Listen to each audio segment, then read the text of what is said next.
لمحہ تمہیں ایسا بھی میسر ہونا چاہیے اپنے اوقات زندگی میں جس میں تمہارے اور تمہارے رب کے درمیان کوئی بھی نہ ہو۔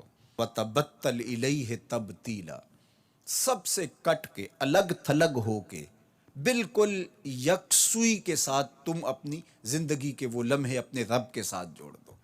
جس طرح ایک روایت میں فرمایا لی مع اللہ وقت لا یسعنی فیہ نبی مرسل ولا ملک مقرب، میرا اور میرے رب کا معاملہ کبھی ایسا ہوتا ہے درمیان میں نہ کوئی فرشتہ ہوتا ہے نہ کوئی رسول اور پیغمبر ہوتا ہے، وہاں میرا اور میرے رب کا ہی معاملہ ہوتا ہے۔ تو یہ یکسوئی کے لمحات ہیں، تو ہمیں بھی حضور علیہ الصلوۃ والسلام کے سینے سے نور لے کے اپنی زندگی میں کچھ ایسے اوقات مقرر کرنے چاہیے، اور وہ بہترین وقت میرے رب نے خود بیان فرمایا ناشیۃ اللیل ہے، وہ سحری کا وقت ہے، وہ رات کے لمحے ہیں، وہ پچھلے پہر کی مبارک گھڑیاں ہیں جب رحمتیں چھم چھم اتر رہی ہوتی ہیں اور اللہ کی رحمتیں بندے کا استقبال کر رہی ہوتی ہیں۔ تو اس وقت اگر اللہ کے حضور کھڑے ہو کے ربط قائم کیا جائے تو وہ اللہ کے ساتھ جڑنے کا بہترین وقت ہے۔ اور نماز میں تبتل ہو، جب ہم نماز پڑھ رہے ہوں تو مکمل انہماک رب کے ساتھ ہو۔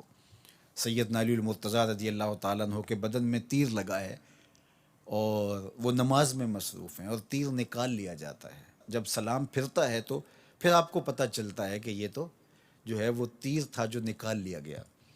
تو یہ انہماک ہے، رب کے ساتھ انہماک۔ اور وہ فرمایا گیا حدیث جبریل میں کہ اپنے رب کی اس طرح عبادت کرو کہ گویا تم اسے دیکھ رہے ہو، اور اگر یہ کیفیت پیدا نہیں ہوتی تو کم از کم یہ کیفیت تو ہو کہ وہ تمہیں دیکھ رہا ہے۔ فَاتَّخِذْهُ وَكِيلًا، اور اسی کو کارساز بناؤ، اسی پر توکل، اسی پر بھروسہ، اپنے امور اسی کے سپرد کرو۔ جب اپنے امور اپنے رب کے سپرد کرنے کا مزاج پیدا ہو جاتا ہے، زندگی سوکھی ہو جاتی ہے۔ تدبیر کریں، اس کے لیے حکمت عملی ضرور آپ وضع کریں، لیکن کچھ کام کر کے اللہ پہ چھوڑ دیں۔ اور توکل بھی یہی ہے کہ آپ گھٹنا بھی باندھیں اور سپرد اللہ کے کر دیں، اسی کی طرف سے کام ہوتے ہیں اور وہی کارساز حقیقی ہے۔ تو فرمایا کہ فَاتَّخِذْهُ وَكِيلًا، اسی کو کارساز بنا لیجئے اور اسی پر اپنے کاموں کو چھوڑ دیجئے۔ جو کشتیاں اس کے نام پر ڈال دی گئیں وہ ڈوبتی نہیں ہیں، وہ منزل تک، ساحل تک پہنچتی ہیں۔ تو ہمارا تو اتنا ہی کام ہے کہ کشتی ڈال دی، لیکن اس کو پار لگانا تو اسی کا کام ہے۔ تو اسی لیے ہم سواری پر بیٹھتے ہوئے کہتے ہیں کہ مالک اس کو مسخر تو نے ہی کیا ہے ہمارے لیے، ہمارے میں طاقت تو نہیں تھی کہ اس کو مسخر کر سکتے۔